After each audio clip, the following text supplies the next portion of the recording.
সরকারের 4 থেকে 5 জন উপদেষ্টা একটি বিশেষ দলের পক্ষে কাজ করছে। তারা জনপ্রশাসনকে দলীয় সরকারে পরিণত করার চেষ্টা করছে বলে মন্তব্য করেছেন জামায়াত ইসলামীর নায়েবে আমির ডক্টর সৈয়দ আব্দুল্লাহ মোহাম্মদ তাহির।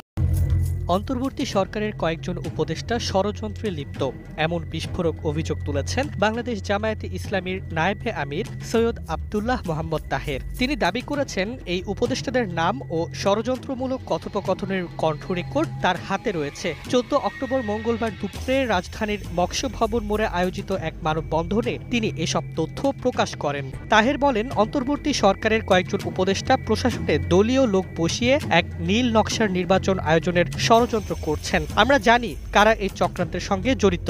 তাদের নাম, বক্তব্য ও কণ্ঠ রেকর্ড আমাদের হাতে আছে। তিনি সতর্ক করে বলেন, এখনো আমরা নাম প্রকাশ করছি না, সরকারকে সময় দিচ্ছি নিজেকে সংশোধনের সুযোগ হিসেবে, কিন্তু যদি সময় মতো সাবধান না হন তবে জনগণের সামনে সব প্রকাশ করা হবে।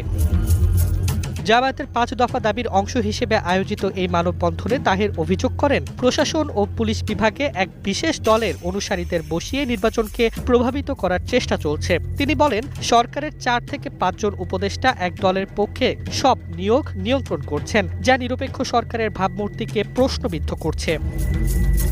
নির্বাচনের আগে নিরপেক্ষ প্রশাসন গঠনের দাবি জানিয়ে তাহের আরও বলেন, জনপ্রশাসনের দুর্নীতিগ্রস্ত ও দলীয় আনুগত্যে পরিচিত ব্যক্তিদের বসানো হচ্ছে, যা নির্বাচনের সুষ্ঠুতা নষ্ট করছে। এদিকে তাহেরের বক্তব্যে রাজনৈতিক অঙ্গনে এখন প্রশ্ন উঠছে, ধরা পড়ে যাওয়ার ভয়ে কি উপদেষ্টারা এখন তটস্থ? তার এই ঘোষণার পর থেকেই অন্তর্বর্তী সরকারের উপদেষ্টাদের মধ্যে নড়াচড়া শুরু হয়েছে বলে রাজনৈতিক মহলে চলছে গুঞ্জন। মানববন্ধনে সভাপতিত্ব করেন মহানগর দক্ষিণের আমির নুরুল ইসলাম। এতে আরও উপস্থিত ছিলেন জামায়াতের সহকারী secretary general ATM Masum, Ehsanul Mahbub Zubair ও আব্দুল হালিম প্রমুখ। যাত্রাবাড়ি থেকে গাবতলী পর্যন্ত ঘণ্টাব্যাপী এই কর্মসূচিতে দলীয় নেতাকর্মীদের উপস্থিতি ছিল চোখে পড়ার মতো।